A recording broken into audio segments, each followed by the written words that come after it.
travailleurs de l'administration moom moo fi teew danañu waxtaan ak moom danañu xamal peut-être li nga xamante ne ni Sénégalais yi amoon nañ sax ils avaient hâte de savoir dinañu leeralal ba mu leer dañ koy nuyu di ko dalal monsieur Ndiaye ñu ngi lay nuyu di la wax merci d'être avec nous ce matin. jërëjëf Koura jërëjëf Abdoulaye jërëjëf Presse Afrique am nañ mbégte bu baax teew fii tey vraiment pour développer tout sur la situation syndicale au niveau du Sénégal. Donc c'est une émission qui vient en son heure et nous sommes très heureux d'être là aujourd'hui. D'accord, en tout cas c'est un plaisir de vous accueillir sur ce plateau de Midi King. Abdoulaye ma bàyyi la ak sa gan. Birame man ñu ngi lay nuyu. waaw ñu ngi lay fay Abdoulaye di la jaajëfal ginnaaw bi nga ñëwee wuy si ñu fas yéene waxtaan ak yow. ci lépp loo xamante ni dafa soxal Sénégal ak i tamit liggéeykat yi nga xamante ni jamono bi ñu ngi dund ay jafe-jafe. yow nga nekk secrétaire général bi SDTA donc mu nekk ab syndicat boo xamante ni mu ngi bokk ci centrale syndicale bi ñu naan centrale syndicale CSA. donc mu bokk CSA bu Elimane Diouf mu nekk benn centrale syndicale boo xamante ni gis nañ ne bu yàggul dara ci feetu 1er mai bi. bi ñuy signé li nga xam ne mooy pacte de stabilité sociale bi ñoom bokk nañ ci signataires yi alors yéen à votre niveau naka ngeen jàngati situation travailleurs yi jamono bi coow li bëri na licenciement yi am na ban jàngat ngay def ci loolu. donc d'abord maa ngi leen di nuyuwaat encore une fois. di wax rek ne je suis le secrétaire général du SDTA syndicat démocratique des travailleurs de l'administration affilié à la CSA. Bon tout d'abord. ma présente leen tuuti SDTA parce que c'est un syndicat de l'administration boo xam ne am na récépissé de déclaration depuis 2003 mais ñun ñu ngi installé le 24 avril 2024 au cours d'une grande assemblée générale dans les sphères ministérielles bi ñuy installé nag ci lañ commencé jokkoo ak autorités yi parce que dañ fekk foofu situation bu doy waar ci travailleurs yi ci lañ adressé ay correspondances aux différentes autorités en l'occurrence desquels le président de la République, le Premier ministre, mais le Premier ministre nous a répondu. La réponse est là avec moi. Et il nous a mis en rapport avec le ministre de la fonction publique et de la réforme du secteur public qui nous a reçus le 19 août 2024. D'accord. Donc, nous commençons à dérouler. Donc, pour vous dire que les autorités actuelles, vraiment, sont sensibles à la situation des travailleurs et attachent du prix à la collaboration avec les organisations syndicales. Donc ay xamee ci réaction premier ministre bi mu jotee suñu lettre loolu on ne lui remerciera jamais assez sur loolu parce que tax na ñu daje ak le ministre de la fonction publique tax na ñu daje ak le ministre de la justice tax na ñu daje ak le secrétaire général du gouvernement. Donc SDTA muy syndicat bu am taxawaay tamit parce que dans l'administration bëri na ay syndicats mais ay syndicats de branche la syndicat de la pêche syndicat des agents du commerce syndicat des agents de l'agriculture mais bu dee ay syndicats de branche ak ñoo fa nekk léegi les secteurs de direction kan moo leen di défendre les commis kan moo leen di défendre les agents administratifs kan moo leen di défendre les informaticiens kan moo leen di défendre le personnel non judiciaire de la justice kan moo leen di défendre moo tax ñu jàpp ne SDTA dafa war a am moo tax ñu taxawal da ngeen a ratisser le syndicat nga xam ne même les agents des syndicats de branche de ces ministères sectoriels là de branche ñooñu mën nañ leen défendre ñu défendre toute l'administration parce que fi mu ne syndicalisme moo toll foofu moo toll foo xam ne travailleur bépp lañ war a défendre au niveau de l'administration loolu moo tax SDTA taxaw bi mu taxawee aussi taxaw na ci 10 ministères sectoriels pour le moment dans les 24 ministères donc 10 ñu ngi ci ministère du tourisme et de l'artisanat boo xam ne foofu laa bokk ñu ngi ci ministère des infrastructures des transports terrestres et aériens foofu laa bokk foofu sama wet la ñu ngi ci ministère de la formation professionnelle ñu ngi ci ministère de l'hydraulique et de l'assainissement ñu ngi ministère aussi de la famille et des solidarités ñu ngi ministère de la justice am fa section bu am doole maa ngi def coucou suñu représentant foofu El Hadj Arthur Diagne bi compliqué woon ay jamono nag ministère de la justice surtout foofu le personnel non judiciaire lañu laissé en rade justement au profit du personnel judiciaire benn syndicat bu fa am muy justice te ñoom greffier yi ñoo fa nekk te seen bu ñu demee di défendre seen bopp la ñuy défendre man j'ai vécu l'expérience avec les négociations passées qui ont abouti au pacte national de stabilité sociale pour une croissance inclusive et durable nañ fa taxee woon du woon taxawul njaaxaandaay seen bopp lañ fa taxee woon. Sud juste bi Aya Boun Dionne jiite si moo tax ñun le personnel non judiciaire daf ñu intéressé parce que nous agissons pour toute l'administration et foofu seen préoccupation yi gën a majeure moo doon l'indemnité de logement la généralisation de l'indemnité de logement te loolu am nañ ci acquis parce que bi ñu gisee le ministre de la fonction publique ñun ci lañ ko jox suñu plateforme suñu mémorandum boo xam ne ça concerne toute l'administration mémorandum bi moo nekk nii boo xoolee points yi ñuy satisfaire yépp ci pacte national de stabilité sociale mi ngi fii mi ngi foofu bi ma gisee ministre ba pare son conseil technique daf ma ne ma mémorandum bi c'est un tableau de bord il faut nga yónnee ma la version électronique ma yónnee ko et je pense que SDTA def na liggéey bu rëy ci lii parce que donc lii moo jiitu woon pacte bi foofu lii c'était le 19 août 2024 points yi ngeen ci soulever yëpp est-ce que jël nañ ko en compte yi ci gën a am solo la généralisation de l'indemnité de logement jël nañ ko en compte la question des contractuels jël nañ ko en compte parce que wax nañ ne dañuy progressivement dañuy éliminer la contractualisation te loolu waxoon nañ ci dans la fonction publique xam ne dañuy def benn plan de carrière parce que ministre de la fonction publique waxoon nañ ko nee nañu léegi on va vraiment mettre de côté cette démarche boo xam ne c'était la démarche habituelle nga xam ne les ministres signaient des contrats avec les agents léegi c'est le ministre de la fonction publique qui est délégataire de cette signature qui va le faire comme ça on va donner aux contractuels un plan de carrière qui va leur permettre d'être titularisé en fin de compte te loolu bu amee bu yàggee contrat dootul am joxoon nañ ko kii boobu généralisation de l'indemnité de logement joxoon nañ ci lu rëy ñun aussi waxoon nañ ko ne ñun d'accord ñu ci contrat irrégulier yi et contrat fictif yi parce que ñun xam nañ ci dara ñu ngi ci administration da ngay su nekkoon dans une mairie conseil municipal nekk fa chef de cabinet wala dara am contrat dans un ministère di fay ko 2 salaires nga gis ku nekk ci benn ministère am 2 contrats am xëy na njaw ji contrat am ci justement pourtant monsieur Ndiaye on nous dit souvent que contrat boo ko amee rek yow tu es valide am nga légalité boo xamante ne nii kenn mënul ñëw licencier la dañ ko gis ci cas bi nga xamante ne nii moom mooy les licenciements tey ku fi ñëw di défendre rek il va dire que ni non waruñ leen licencier parce que c'est des gens yoo xamante ne dañ leen jëlee sous contrat. c'est vrai xam nga dafa am 2 types de contrats. CDD. contrat à durée déterminée ak CDI. contrat à durée indéterminée. CDD moom c'est annuel chaque année dañ koy renouveler. mais buñ ko renouveler à 2 fois successives. kooku yow da nga war a am directement CDI. te loolu moo amul da ngay gis ku am CDD plus de 10 ans kenn du ko titulariser chaque fin d'année ñoom ils ont une épée de Damoclès sur leur tête. mais loolu aussi yéen am ngeen ci part de responsabilité vous les syndicalistes. parce que liggéeykat yi yéen dañ leen a wóolu ñëw dénk leen seen bopp ne leen kat ñun bëgg nañu ngeen ñuy revendiquer suñu ay plaidoyer dañuy bëgg ñëw di leen koy dénk.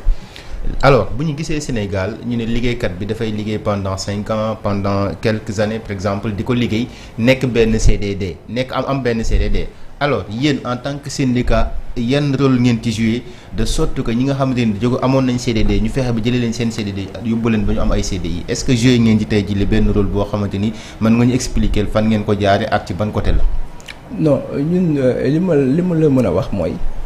xam nga défendre contractuel dafa jafe ñun syndicalistes yi jafe-jafe bu mag lañ ci am parce que ñoom ils font toujours profil bas xam nga syndicalisme nag du loo xam ne da nga koy def ci biir néeg coow la ak wax dox dëgg la bu dee ngay doxal waxal moom nangul sax nga dox man bi may ñëw fii j'ai fait tout pour ñu wax ma seen attente mais am na ñoo xam ne sax pour nga gis leen ñu wax ak taxaw ak yow sax dañ koy ragal xam nga loolu mooy jafe-jafe contractuel ñun dañ ciy dem ak passion ak engagement. parce que moo waral loolu parce que dañuy ragal. loolu la parce que xam nga dañuy xam nga rentrée solennelle des cours et tribunaux discours d'usage wax nañ ko ci. effectivement oui.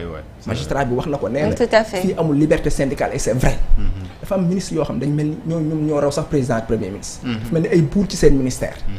loolu dafa war a dañ ndax premier ministre wax na leen lu leer. nee na leen recevez les syndicats. te loolu maa ngi ciy jaajëfal. Balla Moussa Fofana. je l'ai rencontré le mercredi passé pour la première fois. gis naa ne commencé na liggéey boobu. il a rencontré les syndicats qui s'activent dans son ministère. dama koy ñaan mu élargir ko ci SDTA parce que ñun nous avons des représentants dans tous les ministères, dans beaucoup de ministères. Je dirais, mais y compris le ministère de l'urbanisme, des collectivités locales, aménagement du territoire. am nañ fa ay représentants kon ñun war na wax ñun. ñu wax ñu ànd ak ñu fa teewal ñu wax. loo xam ne moom mooy jàmbatu liggéeykat yi mu xam ko. parce que loolu lañ leen sant. est-ce que moom il est ouvert à ce que aussi muy recevoir yenn revendications yi wala tey li nga xamante ne bëgg ngeen ko que ça soit des tête-à-tête. non def na ko gis nga calendrier bi la def ma dama je l'ai amené sax gis nga. mi ngi nii ministère de l'urbanisme, des collectivités territoriales et de l'aménagement du territoire. gis nga les syndicats représentants du secteur de l'éducation. G7 les syndicats des travailleurs du nettoiement JONASET. le syndicat démocratique des techniciens du Sénégal SDTS yooyu yëpp calendrier baa ngi pour mu recevoir leen comme ni ñuy def liggéeyam mais am na ministre yoo xam ne bëgguñu dégg syndicalisme seen ministère man maa ngi ministère du tourisme benn genre dictature man maa ngi ministère du tourisme et de l'artisanat ñoom xam nañ ne je dirige le syndicat le directeur cabinet ñëw na suñu direction par ne ma Birima le syndicaliste kon xam na damay def syndicalisme j'ai adressé au ministre une lettre d'audience mais jusqu'à présent recevoir mu waxul tontuwu ma sax. loolu kañ la woon yàgg na. mais puis ma premier ministre tontoo. moom en tant que ministre daf ma waroon tontu. effectivement premier ministre tontam ministre de la justice recevoir nañu. que maa ngi koy saluer de passage de son esprit d'ouverture. moom xam na lan mooy syndicalisme xam na lan mooy travailleur jox na ak yelleef doomu aadama nit ñun ñoo bokk Sénégal. nguur gi duñu suñuy noonu suñuy partenaires lañ. parce que l'État est le premier employeur de ce pays. Nous défendons les employés. Nous défendons les travailleurs. mënuñu nekk ay noonu État. au contraire nous sommes des partenaires de l'État. ñun de au niveau du SDTA defuñu lenn loo xamante ne bi day gàllankoor État. ootewuñu pour asphyxier l'administration. ootewuñu pour sitting au niveau du trésor ootewuñu pour yàq. est-ce que seen revendication yi ngeen di porter aussi état bu Sénégal attan na revendication yi parce que par yenn saa yi dañuy faral di gis ci syndicats yi mooy que ne yokkal nañ syndicats yi par exemple defal nañ ay indemnité yokkal nañ leen seen ay indemnité ñeneen ñi jóg na nañ leen yokkal doon seen ay indemnité ak ñu gis ne defal nañ leen revalorisation salariale ñeneen itam jóg nañ leen defal leen ni mel est-ce que tey jii revendication yi nga xamante ni da nga koy porter nekk na revendication yoo xamante ni gafa ko bu réew mi attan na ko. non loolu li ma lay toll mooy. syndicaliste du laaj du réew àttanul parce que ñun dañ fi nekk pour jàppale wut si dans les syndicats nag y a des experts dans divers domaines li ñuy laaj yëpp dañ koy analyser l'expert yi waxtaan ci ba ñu ñëw teg ko loolu mooy tax ñu mën ko défendre devant les experts de l'État donc duñu làmbatu d'accord boo xoolee indemnité de logement bi y avait 7% qui n'avaient pas bénéficié de ça léegi wax nañ tous les agents de l'administration dañ koy am ñu ngi ñaan nag ñu gaaw ci parce que l'applicabilité waaw bu ñuy wax le pacte national de stabilité sociale pour une croissance inclusive et durable xam nga pacte boobu c'est 3 parties l'État le patronat les travailleurs dëgg la ce sont les centrales qui ont signé le pacte parce que c'est leur habilité parce que les centrales signent les pactes les syndicats de branche signent les accords comme pacte la centrale yi ñooy signé mais bañ koy négocier waxtaanee ngeen ko tous les syndicats de branche étaient là-bas waxtaanee ngeen ko yéen ñoom ñoo def seen at on était à Radisson ñoo joxe suñu attente yi devant le directeur général du travail monsieur Cissé ñu def suñu attente ñu jël yëpp ñu xool li nga xam ne moom lañ mën a def. parce que aussi ce qui est faisable. ñu def ko. loolu nag engagement yooyu nag ñun suñu respect ci pacte bi. mi ngi dépendre. ci respect des engagements de l'État et du patronat. d'accord loolu il faut mu leer. mu mel ni yéen am ngeen déjà satisfaction ci li nga xamante ne nii moom mooy benn satisfecit ci pacte bi alors sànq yaa ngi koy wax bu ñu sukkandikoo ci mémorandum bi nga xamante ne joxoon ngeen ko le premier ministre. seen point ministre de la fonction publique li ci ëpp ci point yi ngeen fa soulever jël nañ ko en compte tenir ngeen ko en compte gën a am solo. li ci gën a am solo jël nañ ko en compte. donc xam ngeen wala njoxtu ngeen que ni pacte social bi fi mu toll nii dina def benn impact bu positif. bu dee respecté nañ ko c'est pour 3 ans mais il faut que tous les partenaires respectent leur engagement par rapport à ce pacte. loolu il faut mu am te loolu la lañ xam yaakaar nañ ne ñu am parce que ñun on ne doute pas de la sincérité de l'État. ñoom ils ont besoin de cette accalmie.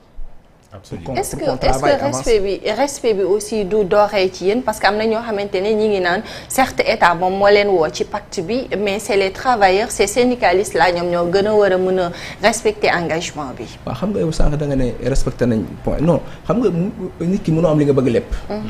réew mi ñoo ko bokk. bët du yanu mais xam na lu bopp àttan. tout à fait du ñu ñëw ne dañuy exprimer suñu attente. mais xam nañ li nga xam ne moom lañ mën a war a def. loo xam ne mënut a ñàkk. loolu bu ko état bi waxee ñu xam ne li mënut a ñàkk mën na ko def dañ koy nangu. mais du tee li premier ministre wax sur l'instruction du président de la République son excellence Bassirou Diomaye Diakhar Faye. mooy ñu continuer discussion yi dans les ministères sectoriels. sectoriels c'est important. c'est pour faire le suivi. waaw le suivi. mais aussi les autres attentes yi nga xamante ni pacte bi jël ko en compte da nga xam ne ministère yi mën nañ ko jël en compte seen ministère nga xam ne mën nañ te du jariñ wàññi dara. ñu jël ko parce que bi may ñëw fii sama yaram dafa daw dafa am ay contractuels yoo xam ne. kii mu ngi man sama doom yi ngi koy menacé d'exclusion mu ngi def licence 2. parce que depuis 4 mois fayuñu leen. depuis 4 mois fayuñu leen. janvier dinañu ñëw ci arrière yi mais dama bëgg ñu taxaw ci fi nga xamante ne moo nekk les travailleurs yi nga xam ne dañ leen a licencié. tey jii gis nañ ñu taxawal benn collectif benn rassemblement des travailleurs yi nga xam ne dañ leen licencié. tey jii si xayma dañ ne près de 3000 travailleurs yoo xamante ne tey jii dañ leen a. 30 000 sax la ñu wax. voilà maintenant yow ndax chiffre boobu noonu da nga koy confirmer ndax au niveau de votre syndicat am na ñoo xamante ni daf leen a concerné directement wala ndax waxtaan nga ak ñoom moo am déet bu dee am na ndax waxtaan nga ak ñoom. donc man je sais que y a beaucoup de licenciements. mais mënuma vraiment attardé wu ci benn chiffre parce que déjà y a 2 versions différentes. yenn syndicalistes yi ne 30 000. 29 000 30 000. mais gis nga premier ministre keroog lu mu wax. nee na ñoom def nañ jàngat mais du loolu. xam nga situation mais je croyais que monsieur Ndiaye dagguma la mais yéen nombre bi ñuy avancé waru leen mën a intéresser mais l'intérêt de ces travailleurs. d'autant que nag nee nga am na loo xamante ne dëxëñoon ngeen ko ci seen mémorandum boobu noonu. le syndicaliste défend l'intérêt des travailleurs. bu nekkee benn licencié la sax je pense que ne mérité na véritablement ñu def si taxaw seet lu am ci ab jàngat boo xam ne dina tax ba dinañ jéem a wañ loxo état pour que ñu dellu ginnaaw ci décision boobu noonu. parce que nag situation bi ñu nekk nii situation bu compliquée situation est assez morose bu dee ay père de famille ak mère de famille dañ leen a jël dàqal leen seen bërëb liggéeyukaay. sont des dignités qui sont voilà loolu yéen war ngeen ci am benn taxawaay boo xamante ni taxawaay bu mucc ayib lay doon. loolu ñun ci loolu la ñuy liggéey parce que dama lay wax ne ñun bi ñuy dem suñu audience ak le ministre de la fonction publique on a été avec le collectif des contractuels de l'administration. ñoom lañ àndal ak le collectif des chauffeurs de l'administration. d'accord ñoom ñu jël seen problème en charge devant le ministre. mënoon nañ dem ñun dong suñu syndicat mais dañ leen ñu ànd parce que ils sont membres de notre syndicat. bi ñuy dem ci secrétaire général du gouvernement jour conseil des ministres la woon c'était le 27 novembre.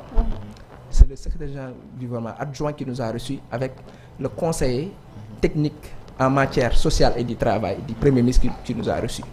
On était avec les 44 impactés du ministère de l'énergie, du pétrole et des mines. Cette délégation ñu ñëw ànd ak ñun. kon xam nga ñun travail bu ñu licencié intéressé nañu. contractuel intéressé nañu. ñu dem foofu ñu wax ak ñoom ñu wax ak te lépp liñ ci li nga xam ne mu nekk ci problème boobu ñun xam nañ ko. lan la mooy. dafa am 2 niveaux. dafa am niveau ñu ne ñoom les CDI yi leen signal. xaalis bi ñu leen di fay. c'était destiné aux travailleurs saisonniers. Saisonnier.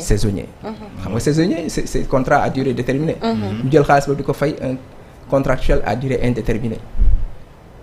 loolu lu am la. parce que le ministre en question. Birame Souleye da koy wax. ñun bi ñu demee ci audience boobu. les techniciens. en l'occurrence le secrétaire du gouvernement adjoint. qui est un administrateur civil qui xam bu baax texte yi. le conseil technique en matière. de travail affaires sociales du premier ministre wax nañ ko. te les contractuels concernés.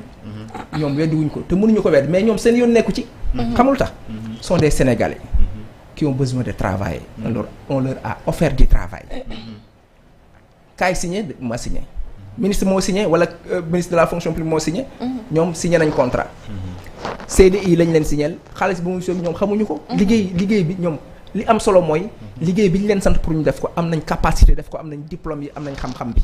ay sénégalais lañ def ko. jaar na yoon jaarul yoon ñoom le régime actuel bi ñu ñëwee. fañ war a jaar pour lijjanti loolu ñee seen yoon nekku ci. lu irrégulier la nañ ko régulariser. ñee continuer seen liggéey. beneen bi ma ci gis mooy dégg naa ministre bi Birame Souleye Diop que je salue de passage maa ngi koy ñaan aussi mu recevoir le SDTA parce que foofu dinaa ko fa jox 20 au crayon. D'accord. gis naa ne may ma tuuti gis naa ne allez-y. Il est dans les dispositions parce que son CT m'a appelé au téléphone pour qu'on prépare cette audience avec le ministre de l'énergie, du pétrole et des mines. Je pense que bu ma recevoir ma jox ko 20 sur 20 comme ni ma jox Balla Moussa Fafana. defe naa war nañ waxtaan parce que ñoo bokk Sénégal. ci lan ngeen war a wax. waaw waxtaan ci 44 impactés parce que ce sont nos militants. xam naa di ngeen ko def ak waa port également. Waly Diouf Mbodj. waaw parce que war nañ waxtaan parce que moom am na loo xam ne wax na ko man d'accord uma ci. bu ne la plupart de ces 44 là habitent Dagana loolu c'est pas une raison de licenciement habite Dagana. mais est-ce que tamit. c'est comme si manière ñu leen tabbee foofu noonu est-ce que ce n'est pas véritablement mais sëñ bi yow postes politiques.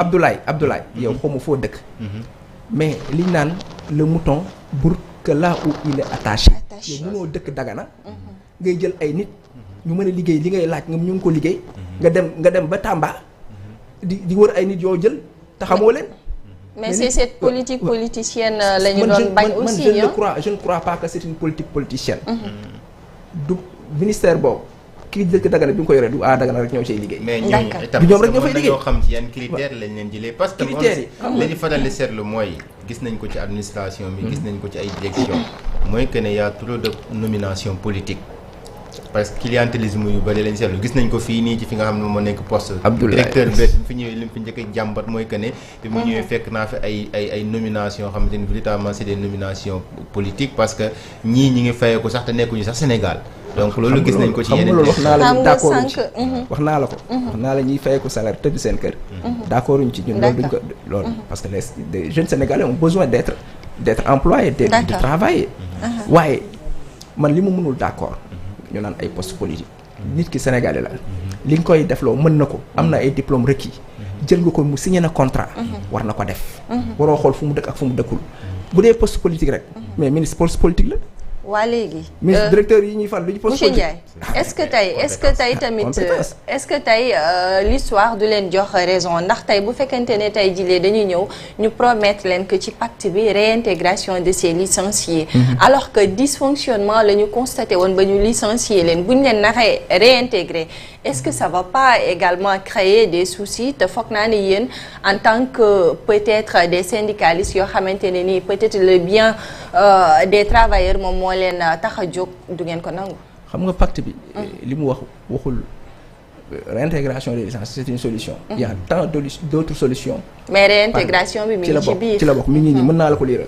voilà stabiliser le secteur social. En instaurant un cadre de dialogue avec les partenaires sociaux dans les entités publiques afin de garantir la sécurité de l'emploi et d'éviter des licenciements irréguliers. En recourant notamment à des plans sociaux, à des solutions négociées. À défaut de réintégration. à défaut à défaut bu ñu deful réintégration. mën nañ def réintégration bu ñu ko deful. ñu def ay plans sociaux. ñu def ay solutions négociées. ça peut être. tout ça sont des solutions la réintégration c'est une solution. des solutions des plans sociaux sont des solutions. des solutions négociées sont des solutions. parce que. yéen ban moo leen ci gënal yéen. c'est-à-dire yéen xam nga yéen en tant que travailleur. réintégration moo gën. voilà mais ça xam nga chaque travail licencié a sa particularité.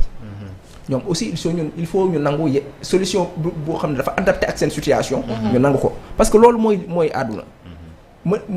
bul ne man fii dàq nañu fi dama fii liggéey par force. li am solo mooy nañ la jox sa àq ak yelleef. bu ñu la waree jëlaat ñu xam ne yaa ngi situation ñu jëlaat la. bu ñu la jëlee war a defal solution négocier ñu def la ko. bu ñu la defee plan sociaux ñu defal la ko. loolu mooy li nga xam ne ñun loolu la ñu ànd. parce que Sénégal ñoo ko bokk. dañu war a jàppalante pour réew mi jëm kanam. signature pacte bi amoon na lu ko jiitu mooy les grandes concertations yi nga xamante ne le premier ministre moom moo ko présidé woon ci Grand Théâtre alors ñu foogoon ne loolu aussi amoon na quelques pas yoo xamante ne dina apaiser les Sénégalais ci situation bi ñu nekk je sais pas yan jéego ngeen ci doxoon ci seen fànn yéen également. non loolu c'était le début vers la signature du pacte. parce que foofu lañ commencé parce que. justement xam nga man je salue la méthode de l'État parce que mënoo ñëw ci nguur rek commencé jël ay décisions. dañ def ay audits pour une transparence dans l'administration. audit yi joxe benn situation de référence. situation de référence boobu nag ci lañ sukkandiku pour oote une rencontre tripartite du patronat des travailleurs et de l'État des syndicats du patronat. j'étais là-bas. soo gisee ma wax la loolu sax dafa fekk ni keroog ba ñu demee ci concertation yooyu dafa am syndicat yu bari yoo xamante ne ni d'habitude centrale yi ñoom ñoo leen di teewal comme ni nga ko waxee woon sa ci ndoxteel bi. mais signature pacte bi ñu ci ëpp ci ñoom aussi ci syndicat yi dañu bàyyi ñoom bëgguñu signer. non xam nga le pacte comme ni ma ko waxee sànq couvre tous les secteurs a couvert tous les secteurs donc te man syndicat yi ma gis ñu ne ñoom du ñu kii ñu engagé wu leen. bokkuñu ñoom dañ bokk ci centrale yi nga xam ne ñoo signé parce que pacte central moo koy signé. justement est-ce que centrale yi nekkee wuñ fi aussi pour seen bopp xam nga loolu man gëwuma ko xamul tax gëwuma ko laaj la ba loolu dinaa ci wax ndax centrale yi waxtaan nañu bu baax ak syndicat yi ba pare balaa ñoo dem di signer benn pacte parce que pacte bi en fait boo ko signé engagement la boo xamante ni yow jël nga ko vis-à-vis syndicats yi nga xamante ni yaa leen boot waaye itam vis-à-vis ak gouvernement bi nga xamante ni ñoom nga ko signé alors balaa ngaa dem di signé ji li la war tey yëpp mooy def ay concertation waxtaan ak syndicats yi nga xamante ni ñoom ñoo affilié wu ci yow soo waxtaanee ak ñoom nga xam seen ay problème xam li ñuy d'accord ak lu ñu dul d'accord nga doog a dem nga signé mais tey ji boo demee nga signé le lendemain yenn ci syndicats yi génn di wax que ne carrément ñun lu suñ centrale signé engagé wuñu est-ce que du nekk benn genre monsieur Ndiaye auditeurs yi nee nañ li ngay wax dafa am solo dañu bëggoon nga jege micro dama lay wax benn contre exemple gis nga bi ñuy def négociation ci parti ñëpp a fa nekkoon les syndicats de branche les centrales ñëpp a fa nekkoon c'était pas des négociations qui séparées quoi c'était une négociation englobante ñëpp a ñëwoon ku ne ak sa rôle les syndicats exprimer les attentes ñu koy jël bi ñu paree ñu def négociation harmonisée jël attentes yi nga xam ne yoo xam ne mën nañ ko def yi nga xam ne ñoo gën a jàmp ñu def ko ci pacte bi les centrales signé ko centrales yi aussi li ngeen ci wax mën na ci am parce que foofu nag dama fay lancer un appel à l'État parce que defe naa war nañ mën a corroborer subvention yi jox centrales yi à une obligation d'alternance démocratique dans les centrales mu ñu nekk ci centrales yi ñun suñu centrale bokku ci une centrale de sa création à nos jours am na 4 secrétaires généraux Iba Ndiaye Diadji en passe Iba Ndiaye Diadji Mamadou Diouf Ibrahima Sène ba ci Ilimane Diouf mais centrale yoo xam ne 20 ans de pouvoir loolu réew sax nangootu ko Sénégal moom mënatu fee am mais loolu nag mooy plomber parfois les revendications des travailleurs te duñ ci mën dara loolu aussi état bi moo ñu ci mën a jàppale parce que syndicalisme aussi. mais na leen si état mën a jàpp parce que élection lay doon bu fekkante ne dañoo dem si élection ñu ne centrale yi nga xam ñoom ñoo gën a représenter syndicats yi ñoom ñooy fal. secrétaire général bu centrale bu gën a représentatif yéenay voté kay. mais bu fekkante ne dañoo voté kooku gagné kay. loolu état lan la ci xam nga lu ñu ciy wax les textes qui régissent les centrales. mooy 2 mandats. consécutifs. est-ce que texte loolu la wax. loolu moo war a am loolu lañu war a am parce que li am ci réew mi moo war a nekk. donc une révision des textes s'impose. oui loolu état le ministre du travail ak de la fonction dañ ci war a wax. parce que tamit mu ñu nekk ci benn réew ay nit ka polariser le milieu syndical. téye ko seen loxo pendant des décennies. travailleurs yi di jooy. ñoom ñuy dund ci kaw travailleurs yi pour des postes pour des postes de privilège. loolu dafa war a dakk loolu aussi ñun liggéeykat lañ mais d'accorduñ ci. loolu moo waral peut-être ngeen di wax li ngeen di wax mais peut-être mën na bañ a am ni ngeen ko foogee. parce que dama la jox benn contre-exemple ñun on a une section très puissante au niveau de la justice au niveau du personnel non judiciaire syndicat bi nekk foofu bi muy dem négocier dafa négocier mais gars yi ne pour greffier yi nga xamante ni dañ duggee bac def formation 2 ans. loolu L2 la génn nekk ay greffier. par la suite am nañu seen rakk yu ñëw duggee licence def formation 2 ans kooku master 2 la ñooñu ñu yóbbu leen A2 ñoom ñu nekkoon B. ñu ne léegi ñoom dañ leen yóbbu A2 directement sans formation. pacte bi dafa ne d'accord nañ ci li ñuy wax dañ leen yóbbu A2 mais dañuy def formation. ñoom ñu ne d'accord nañ ci pacte yi dañ leen war a yóbbu A directement est-ce que yéen d'accord ngeen ci loolu. est-ce que ñoom sax loolu waruñu ko d'accord. ah mën nga egg ci benn hiérarchie yow defoo formation. sa diplôme eggu fa nga ne dañ lay fa yóbbu directement donc ñun foofu lu ñu fa am lu ñuy wax au niveau du personnel non judiciaire nga xam ne suñu militant lañ. mooy la prime de judicature. ñu harmoniser ko pour tous les agents non judiciaires ñu boole leen ci ñu def ko 300,000 net chaque mois ñoom ñu mën ñëpp war ko am. d'accord parce que ñoom ñoo koy liggéey. ba pare le privilège de juridiction ñu am ko aussi. parce que yow mënoo nekk magistrat ma nekk un agent non judiciaire du personnel non judiciaire de liggéeyal maa ma yow problème. ñu ne man awma droit dem ci beneen juridiction mu jugé ma yow yaa fii lañ may jugé. te mën nga ma jugé nu la neex. loolu du respect la loi est impersonnelle. la loi est générale impersonnelle war nañ mën a bàyyi nit ki mu dem fu ko neex ni ko keneen amee droit mu dem fu ko neex ñu jugé ko fa. mooy privilège de juridiction loolu aussi ñun dañ koy jooy. pour suñu militants yi nekk foofu au niveau de la justice. li ci des mooy li ma wax sànq mooy la prime de judicature ñu harmoniser ko pour tous les agents de la justice judiciaire comme non judiciaire à 300,000 francs par mois loolu aussi defe naa war na nekk ci points yi nga xam ne dañ koy continuer di négocier dans les ministères sectoriels. d'accord waaw. sànq yaa ngi wax ne li nga xamante ne nii moom mooy indemnité de logement daanaka foofu su ma la déggee ci say kàddu c'est réglé problème bi bareetul demeetul comme na mu doon demee mais am na secteur yoo xamante ne comme tey ces travailleurs yi nga xamante ne ñi ngi ci biir santé bi dañuy confronté ci jafe-jafe yooyu toujours. indemnité de logement. waaw xam nga indemnité de logement on a dans ce pacte. que c'est validé. léegi les mécanismes li ñuy jël pour ñu egg ci l'effectivité loolu techniciens yi ñu ngi koy jël def naa du yàgg.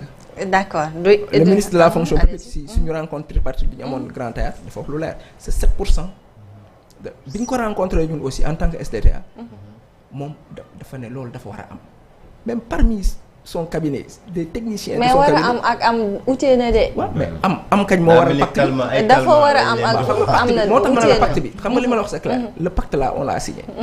mais sa survie dépend du respect des engagements de l'État et du patronat. mais xam nga parce que ñun li ñu mën mooy signer pacte bi. gëm pacte bi. satisfaire suñu doléance yëpp de. mais ci gën a am solo gis nañ ne mën nañ ci jàppandi. xam nga ñu d'accord parce que nous sommes des patriotes. parce que réew mi dafa war a dox. effectivement liggéeykat yi waruñu jël réew mi en otage. dañu war a permettre aussi le nouveau régime ñu mettre ko dans des dispositions mu liggéey pour jariñu Sénégal. moom aussi loolu moo tax ñu signé pacte bi war na ko xam. te defe naa ñoom ils sont conscients de ça parce que ñoom ñoo ñaan pacte bi. signé ngeen pacte bi ndax da ngeen ko gëm mais dañ ne leen ne fii ak 3 ans ñenn ñi ñu bàyyi seen grève yi mais dafa am ay revendications yoo xamante ne mën nañ jàpp que ni c'est des revendications primaires. mënul ñàkk yooyu tey bu ñu ko satisfairewul coûte que coûte wala dès le premier mois ñu satisfaire ko ça va créer des problèmes alors bu boobaa aussi da ngeen di toog di seetaan wala da ngeen di muñ ba tey. kon violé nañ pacte bi revendication ci wax bañ ne signé ko bañ ne dañ koy def.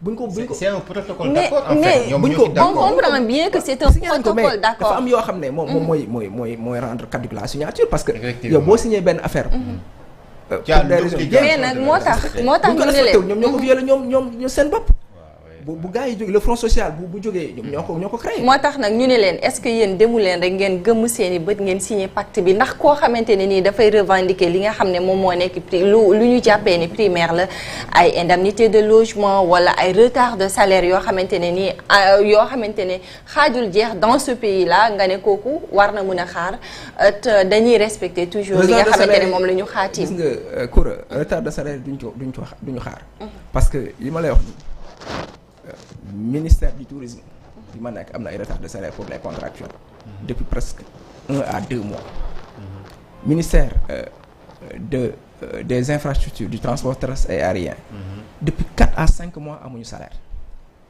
pour les contractuels pourtant ministre bi dégg naa mu ne def na économie 3 milliards. Ouais. Monsieur Ndiaye. waaw léegi nga baal ñu mais nga wax ci micro bi un tout petit peu. waaw ndax ñi mën la dégg. yow nga def nga économie 3 milliards. say employés fayeeku ñu contrat yu nga xam ne ils font l'essentiel du travail dans les ministères. fayeeku ñu pendant 4 mois. bu ñu xëy si ñu am lu ñu añee. parce que boo ils ont des difficultés ils sont dans des difficultés. bi si des mooy non seulement fayeeku ñu seen avantage yi am parce que motivation dafa baax ci liggéeykat. defe naa manque de compétence. moo gën sax manque de motivation parce que mën nañ la capacité boo manqué compétence. mais boo manqué de motivation liggéey du am. yow motivation yi fa fekkoon ñoom li ñu doon am ñu leen koy jox. ay prime la wala ay li ñu leen jox chaque mois. mu téye ko. joxatu leen ko. ba pare na am def na économie 3 milliards sur le dos des travailleurs. loolu war na xoolaat li muy wax. ça c'est da nga jàppee ne loolu dafay politique moo tax mu wax ji mel noonu parce que mënoo wax ne dafa économie 3 milliards. par la même occasion yow ñu ne am na sa ay agents yoo xam ne ñu ngi tooglu si ay 4 wala 3 à 4 mois d'arriérés de salaire. li may wax foofu mooy. moom dañ ko fal jëwriñu réew mi dañ ko fal ministre pour mu liggéeyal Sénégal. mu liggéeyal Sénégal te liggéeyewul d'abord ay liggéeykatam kontaanuñu. moom kan la bëgg mu kontaan liggéeykatam ñu war a kontaan sawar ci li ñuy def. li muy économiser noonu na jàppale ay liggéeykatam ñu kontaan mu mettre leen dans de bonnes conditions. parce que moom xam nga am na ñoo xam ne actuellement avec le nouveau régime. defe naa ñooy yàq. parce que non seulement dañuy jëf mu ñu ngi ci boole wax. port les DG du port. ñoom mel ni ñoom ay yàlla lañ. ils menacent les gens ils parlent de manière vraiment. moo tax doy waar xam nga loolu. dañ ne nguuru yàlla rek moo dul jeex nañ xam ne ñoom ay nit lañ. quel que soit seen privilège yi ñu am. nañ xam ne ay nit lañ te nit ñi ñoo leen ko jox. amul lu ñuy wan nit ñi wala lu ñuy gëddee nit ñi wala lu ñuy défier nit ñi wala lu ñuy heurtelee nit ñi parce que li ñuy def baaxul. looloo tax nag sànq ñuy déplorer wu mooy le recrutement politicienne ndax bu fekkente ne aussi moom dafa ñëw ñam fa fekk ñoom ñëpp mu balayee leen mu bëgg a andiwaat ñeneen wala sax muy acharné wu seen kaw. ça pose problème je sais pas foofu aussi ndax yéen a ngi ciy bàyyi xel. waaw loolu xam nga wax nañ ne réintégration des licenciés. non acharnement bi ngay wax nii moo tax ma wax parce que sànq yaa ngi doon wax ne le mouton ne peut brouter que là où il est attaché mais bu fekkente ni aussi moom dafa ñëw ñam fa fekkoon mu balayer leen mu indi peut-être ñeneen ñu bees là aussi c'est pas une bonne politique. c'est pas une bonne politique ñi fa fekkoon te mu fekk ñu nekk fi ci anam bu yoo xam ne dëppoo na ak yoon. waru leen balay mais bu la fa fekkee ñoo xam ne ñu fa nekkee dëppul ak yoon. mais yow en tant que syndicaliste. est-ce que yow am ngeen ay travailleurs yoo xam ne dañoo nekk port yu affilié wu yéen seen syndicat am na wala amul. non man je ne connais pas aucun travailleur du port n'est venu me voir mais. en tant que syndicaliste. man je défends tout travailleur qui est dans des difficultés. parce que ñun loolu mooy suñu leitmotiv au niveau de la CSA. yow naka nga gisee propos yi nga xamante ni par exemple directeur port avancé ne ko par rapport au travail jàpp que ne ñii ñëpp ñu fi nekkoon ñi nga xamante dañ leen a licencié dañ leen a recruté woon de manière politique moom moo war a tey ñuy licencié leen est-ce que loolu jàpp nga ne c'est une explication boo xamante mu war a mën a jël teg ko ci loxo Sénégalais yi rawatina ñi nga xamante ni ay pères et mères de famille. et de la CDC ma yokkale ci caisse de dépôt et de consignation également. li ñuy wax noonu ça ne tient pas la route. moom il est recruté politiquement. politique boo tax mu nekk foofu. mu wax loolu ñooñu ay sénégalais lañ. ñi fa li ma gëm. bu dee ñoom dañ fa nekkee loo xam ne liñ la recruté loo xam ne dafa dëppul ak yoon. bu mu doon ne ñu ne seen contrat ministre moo ko signé de. loolu yoonu liggéeykat bi nekku ci dañ leen signé contrat. contrat lañ leen signé kenn du ñëw ñu naan lañ lay signé contrat non bu ma ministre signé ne ministre de la fonction publique signé xaaral ministre de la fonction publique signé. wala kii non ban liggéeykat mooy wax loolu. mais bu dee am nañu contrat li ñu war a am. te benn liggéey lañu am amuñu ñaari liggéey du contrat fictif wala ay contrat irrégulier. dañ leen faa war a bàyyi ñu liggéey parce que ay sénégalais lañ comme ñëpp. waxuma nag buñ jël ñeneen. bu dee boîte bi àttan na ko nañ jël ñeneen ay sénégalais lañ dañ war a liggéey. parce que tamit nit ki mënoo topp benn projet. parce que nañ waxante dëgg ba projet bi aboutir nga nekk sénégalais nga nekk ci ki nga doon àndal nekk ci benn bërëb bu liggéeykaay boo xam ne war nañ fa jël ay nit bañ la jël bu la waree jël na la jël mais na la jël ci yoon bu mu la jël jox la place jàmbur aussi boo xam ne sénégalais la comme yow nañ ko jaarale ci yoon parce que ñun ñëpp ay sénégalais. leneen li ma bëgg ñu ñëw mooy ci wàllum syndicalisme au Sénégal. tey jii nga baal ma bala ngay dem ci syndicalisme d'une façon générale à part pacte bi lan ngeen foog ne tey war na mën a saafara yenn jafe-jafe travailleurs yi te yéen aussi dafa mel ni kuréel gi di RTS mooy bi nga xamante ne tey dafa ŋànk daanaka ñi ñu dàq yëpp ci direction yi muy CDC di port wala feneen ak feneen dafa mel ni yéen ñooñu xamoo leen xamante woo leen. ñooñu ñëpp xam nañ la parce que au niveau des négociations. avant la signature du pacte.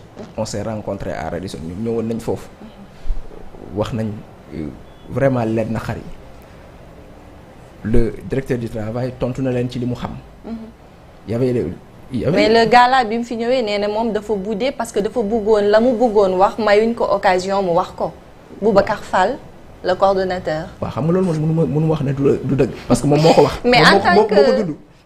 moo ko subir xam man mën naa fa nekk ci jotaay bi sax. te du ma ko sentir parce que li ma intéressé rek moo ma fa intéressé woon. mais nag bu boobaa est-ce que duñu ne yéen aussi faillir ngeen seen mission. parce que koo xamante ne tey certes mais yéen seen syndicat da ngeen dem ba sax au-delà. parce que dafa mel ni yéen seen mbëbët mooy tey ngeen encadrer tous les travailleurs ak ñi nga xamante ne dañuy am ay jafe-jafe donc c'était pas de votre rôle wala sax c'était un peu gênant ngeen bàyyi ko mu buddee noonu bu fekkente ne li mu wax moom moo am te aussi jëluñu en compte li nga xamante ne ni moom mooy ses revendications. waaw loolu xam nga loolu mu wax noonu moom dañ koy nangul parce que ñun nous ne sommes pas là pour défendre l'État. nous sommes des syndicalistes. li mu wax.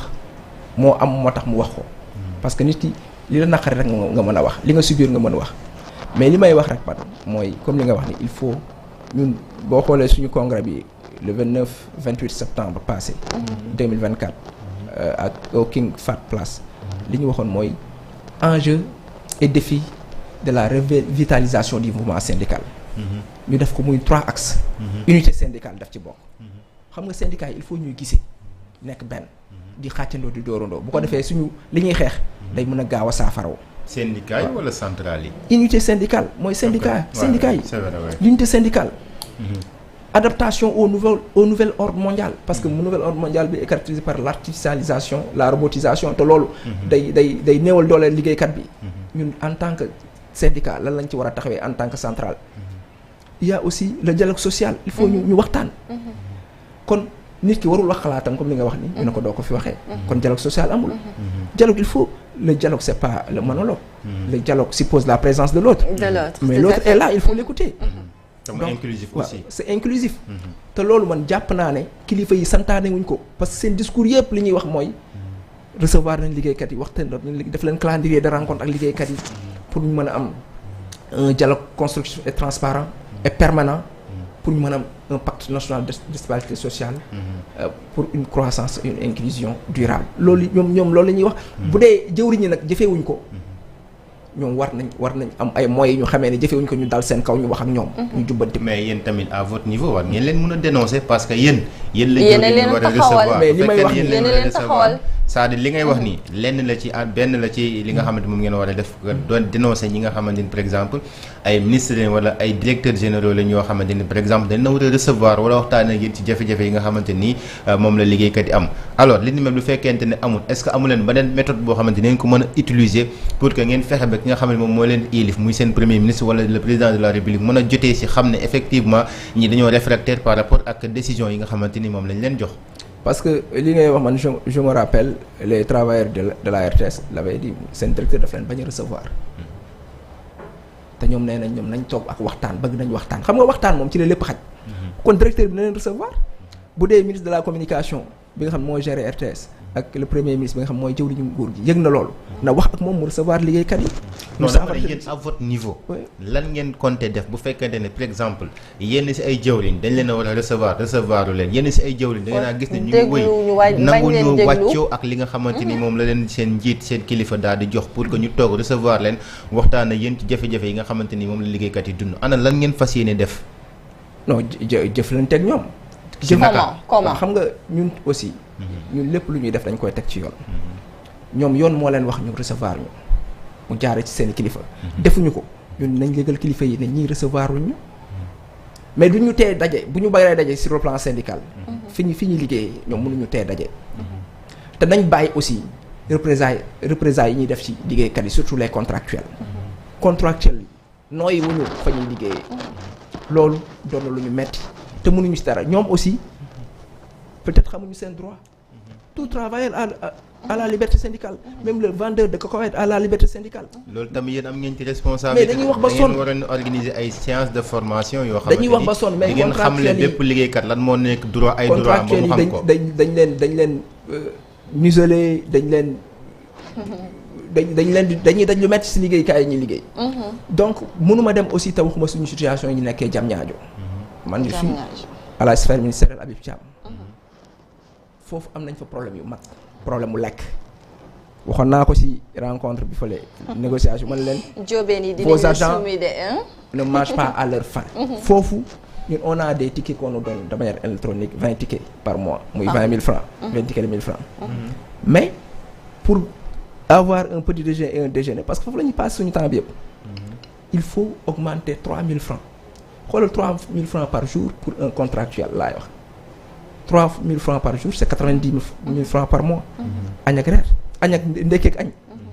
loolu dafa metti si 1000 francs boo xam ne ticket subventionné 20 tickets. matul sax 20 tickets ñun bind naa autorité yëpp wax leen nañ yokk ticket yi. te aussi nañ wax ak restaurant yi ñu wàññi parce que restaurant yi fa nekk. am na ñoo xam ne pacte bi ñu jëloon ak état bi. prix yi ñu waxoon dañuy jaay dañ ko ëppal. parce que dañu waxoon. les prix ne sont pas homologués. dañ ko homologué à 2000. au plus 2500. lu mu rëy 2500. d'accord mais ñoom dañ koy excédé. yow foo mën dee gis mburu fukki dërëm thon fukki dërëm ñu koy jaayee 700. pain-thon buy jël ci biti 100 francs ou 150 ñu koy jaayee 700. ñu koy jaayee 700 francs mais dëgg la yéen seen kuréel gi. nee nga ñi ngi lancer un appel au ministre du commerce. magasin témoin Sonadis mu indil ñu ko. ci ministère yi parce que ñun fay benn supérieur lañ fa am bu ñuy arnaqué. je le dis haut et fort benn supérieur lañ fa am bu ñuy arnaqué. da ngay gis benn produit buy jar ci marché ci biti ci boutique yi. 900 francs ñu koy jaay 1500 francs. dëgg la ci situation boobu monsieur te parfois ñuy jaay ay produits yoo xam ne dans l'administration man j'ai été victime de ça. produits périmés buñ ma jaay au cœur de l'administration. ana ministre de l'hygiène bi nekk foofu ana ministre du commerce door a contrôler loolu te mu ngi foofu. kon loolu dañ ko war a régler. donc problème de transport. parce que code du travail li mu wax c'est clair. bu dee fi nga dëkk fi nga liggéey dafa mat 2 kilomètres à 3 kilomètres da nga am war a moyen de transport.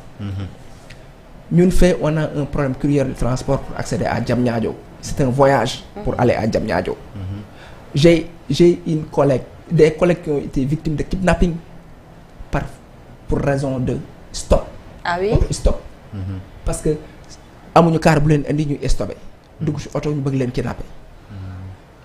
d'accord une collègue de même direction.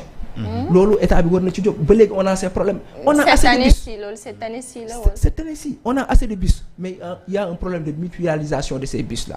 en ligne bu ko defee da ngay dugg benn bus boo xam ne du sa ministère. agent yi wàcce la. wala ñu romb la ngay liggéey dans l'administration war a liggéey. plaidoyer yu am solo la. sànq kuram maa ngi koy wax. gis nga ci fi mu daanelee nii laa ko doon interpeller sànq nga baal ma day jàkk. mais da nga ne xam nga seen kuréel gi yow bi ngeen fa ñëwee yàggul. parce que yaa ngi naan ma xaw ma août 2024 avril 2024. mais dafa fekk ni am na ñu la fa jiitu woon.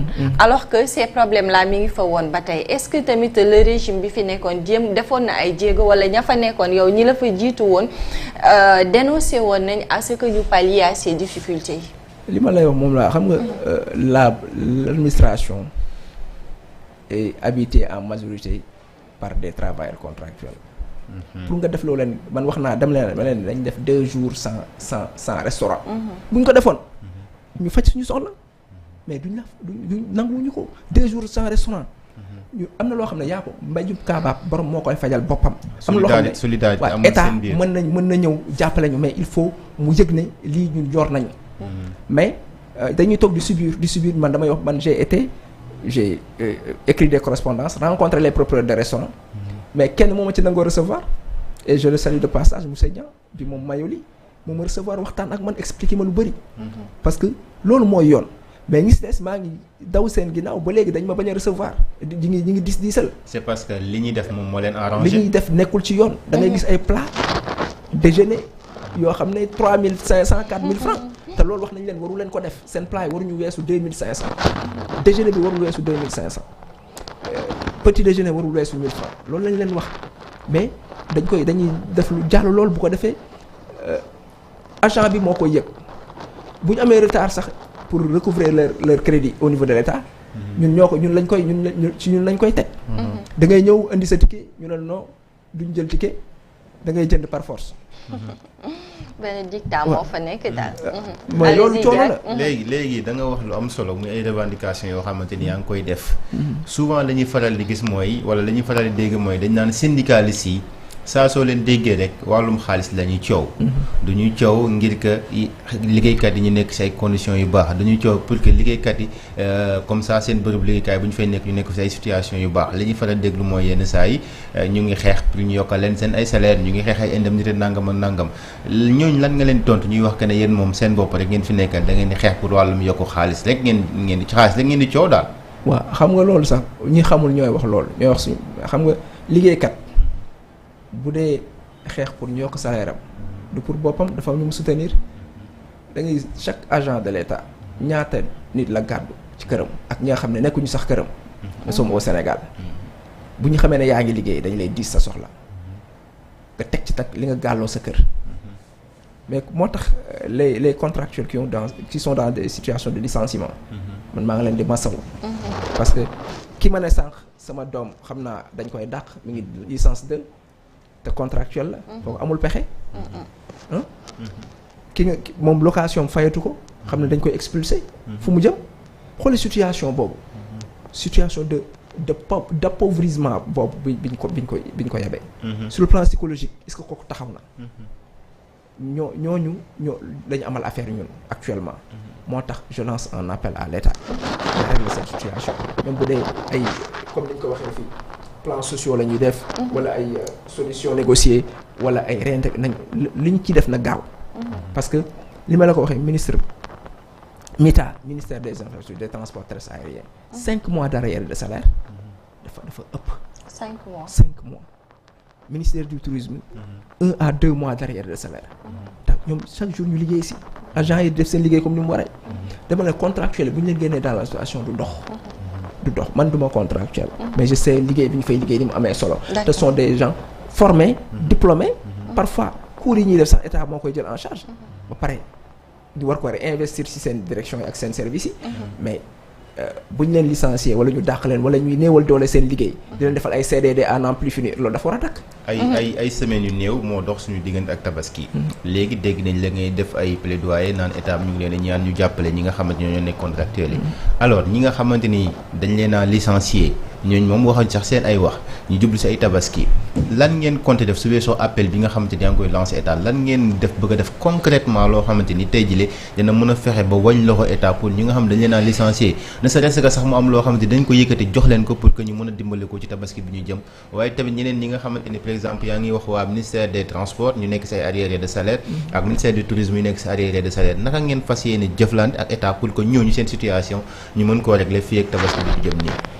D'abord comme li may wax ni wax nañ te dañ ko war a régler parce que tabaski c'est une fête nationale.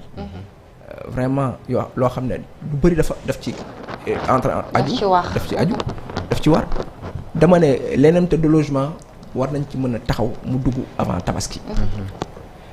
ñi nga xam ne dañ leen licencier bu dee dañ leen di réintégrer ñu jëf ci réintégrer leen bu dee dafa am plan sociaux ñu xam ko bu dee am ay plan solution négociée ñu xam ko ñu xam fan la ñuy féete te loolu dafa war a gaaw avant tabaski. Et vous pensez réellement que c'est le moment cette réintégration là ma ne.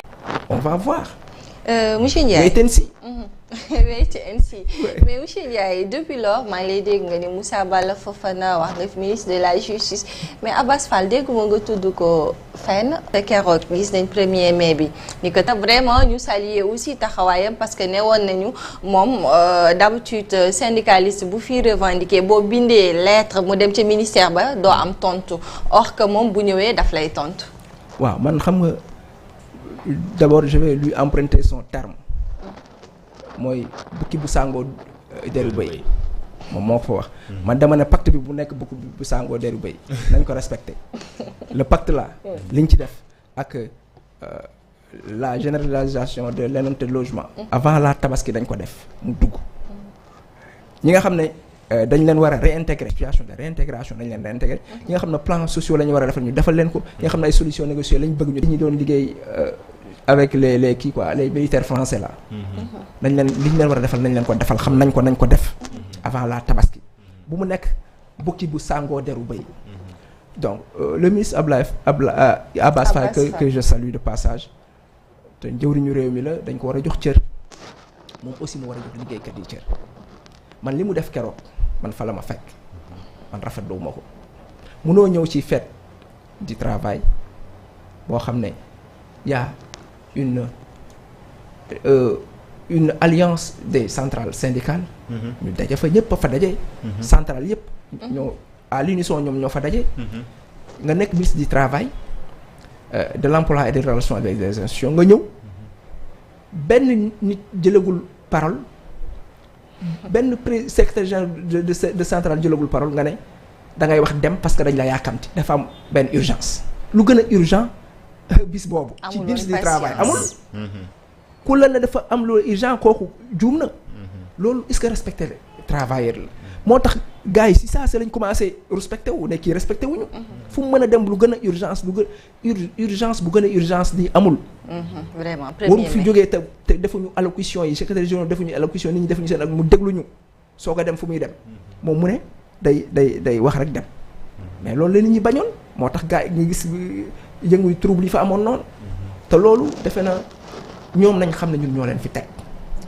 ñoom teguñu fi seen bopp ñun ñoo leen fi teg ñun la ñuy liggéeyal suñuy jëwriñ lañu kon li nga xamante ne bi moo tegu ci yoon ñu war ko jëflanteeg ñun dañ ko war a def mooy ñu jox ñu cër yi ñu war a jox xam ne yoon moo leen sant ñu jox ñu ko bu ko defee jàmm ne ñooy parce que nit ki boo bëggee mu jox la cër da nga koy jox cër. mais ay partenaires ngeen sax ñoo xamante ni yéenay liggéey ensemble en réalité li leen war mooy fexe ba am une collaboration saine boo xamante ni kenn ku si nekk da ngay respecté sa morom. Abdoulaye léegi waxtu wi jot xam naa ñu bàyyi ko mu continuer rek wala ngeen wëyal. waaw allez-y ba tey mën nga continuer mais man.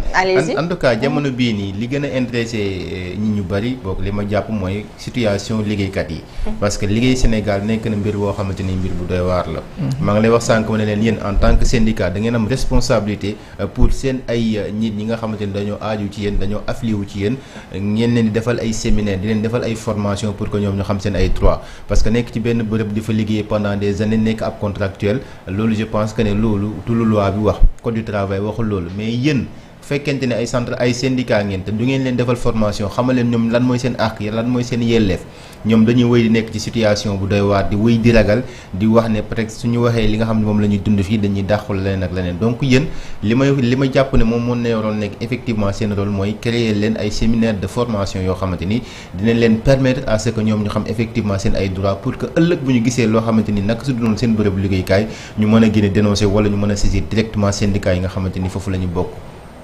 waaw xam nga wax naa la ko sànq Abdoulaye gis nga mbiru syndicalisme sacrifice la engagement la te c'est un engagement personnel d'abord xam nga nit ki balaa nga koy mën a former moom mu d'accord ne bëgg nañu former ko ci loolu ñun bu ñu sañoon loolu day am te on a des partenaires qui sont prêts à nous faire ces formations à travers nos centrales syndicales mais problème contractuel dafa xaw a doy waar da ngay ñëw di wax ak ñoom koo xam ne nanguwul sax wane ne ci syndicat bi la bokk. ci syndicat bi la bokk.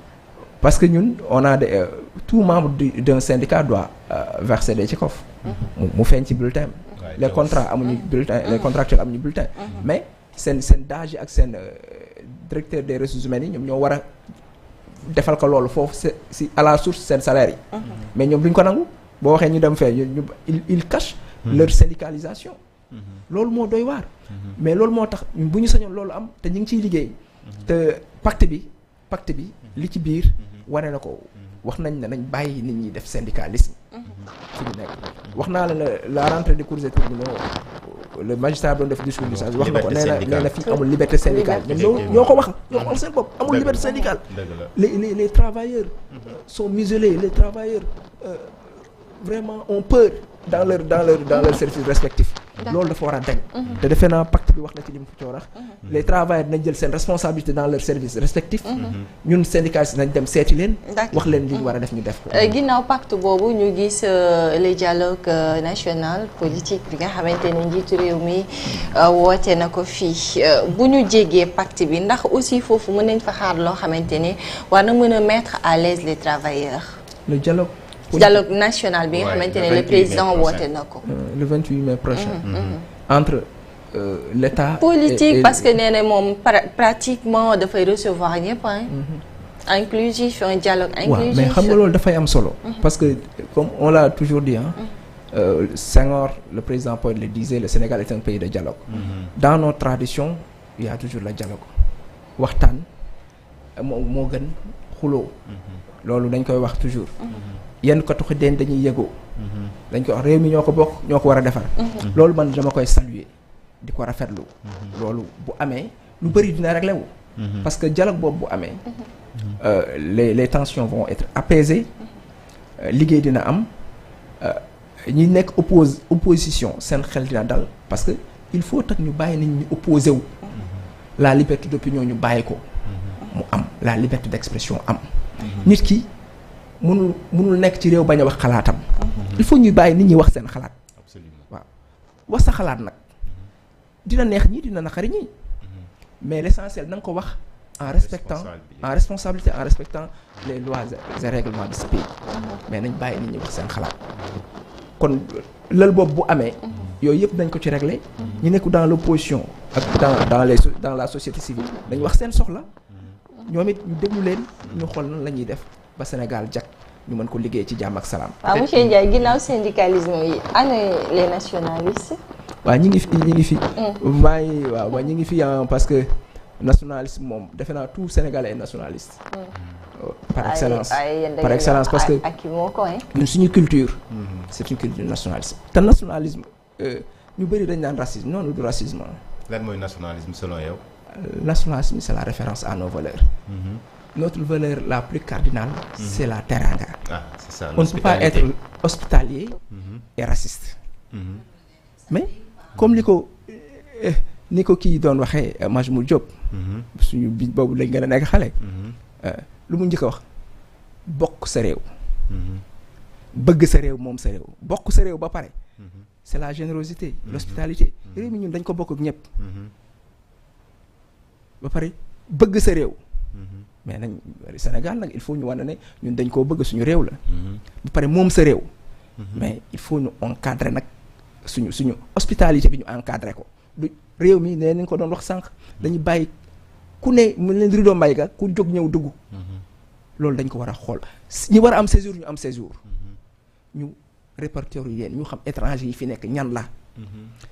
état civil bi ñu encadrer ko. protéger ko. parce que réew bu mënul protéger état civil déjà def nañ njiitu jëwri ni def na ci conseil interministériel. oui c'est important ñun li ñuy wax au niveau des jël li ñu moom les nationalistes. li ñu ko tuddee jël li ñu moom les nationalistes. bëgg sa réew bëgg sa waa réew loolu mooy suñu slogan bëgg sa réew bëgg sa waa réew. loolu mooy suñu slogan. ay tamit bañ a boddi wante quoi. boddi konte amul du am Sénégal mukk. mais nag li yaacaaral gi. defe naa loolu sax du bokkul sax suñu valeur. fulla ak fayda dafa bokk ci ñun. jël li nga moom. mais jël li nga moom tekkiwul ne da ngay boddi nit. li nga moom yaa ko moom da nga koy jël. gan gi sax day xam ne yow mii am nga fulla. mais gan day xam ne gan la tamit gan di yeewu béy. peut-être une dernière question. Koura démb ñu gis ñi nga xamante ñoom ñoo nekk ASAS nekk alliance des syndicats autonomes de la santé. ànd gësam daal di dugal li nga xamante ni moom moo nekk ab préavis de grève. yéen ngeen nekk ay liggéeykat jamono bi ñëpp ñi nga xam ne front social bi dafa nekk en évolution ban jàngat wala ban gis-gis nga am ci li ni mel. man personnellement jàpp ma ne front social dafa nekk en évolution parce que on a signé un pacte national de stabilité am na ñuy génn am na ñu démarqué wu de.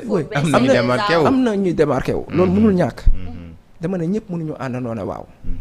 mais ñooñu aussi ñi leen war a gis dañ gis ak ñoom waxtaan xëy na xam ne leen naqari. xam buñ ko waxee. ñi ngi ko war a wax ñooñu dañ ko xam. dañ waxtaan xool li nga xam ne moom lañ mën a def. parce que tamit ku ne yaa xam ne ngay tojee sa bopp ginax. mais centrales yi nga xam ne ñoo war a signer le pacte signé nañ ko. parce que c'est elles qui ont l'habilité de signer des pactes. les syndicats de branche ñoo war a signer les accords. lii di woon accord pacte la. léegi moom bu dee dafa am accord yoo xam ne ñoom. dañu gis ne ñoom war nañ ci waxaat ak yooyu ak nguur gi am nañ ci droit. yoon may na leen ko dañ ko def. parce que ñoom CNTS nañ bokk. waaye xam nga tamit milieu de travail bi dafa mel ni kanaara ak ay doomam. njaboot gee jiitu yow nga topp sa ginnaaw. mais si négociation yi bi ñuy ouvrir li nga xamante ne ni moom mooy les concertations déjà amoon nañu dem mais ñoom ànd gësëm ak yeneen yoo xamante ne nii ñi ngi seen biir dafa mel ni d'accord uñu woon alors pourquoi pas ñu saafara woon lii avant que pacte bi di ñëw aussi ça fait problème dans ce pays. c'est un peu paradoxal en fait ce qui se non passe. Abdoulaye c'est pas paradoxal pour wax naa la pacte bi xam nga mënuñu satisfaire lépp en même man vraiment en tant que travailleur. mais balaa signature bi est-ce que waxtaanee warutoon a gën a mën a yaatu parce que xaatim boo xasee ba signé dara dafa am loo engagé parce que yow sa responsable dafay engagé ñaata jour lañu waxtaan Abdoulaye Radisson ministère du travail def nañ Radisson ay jours def ministère ci koor gi bi koor gi passé ñu dem ministère du travail ay jours on a pris beaucoup de jours avant de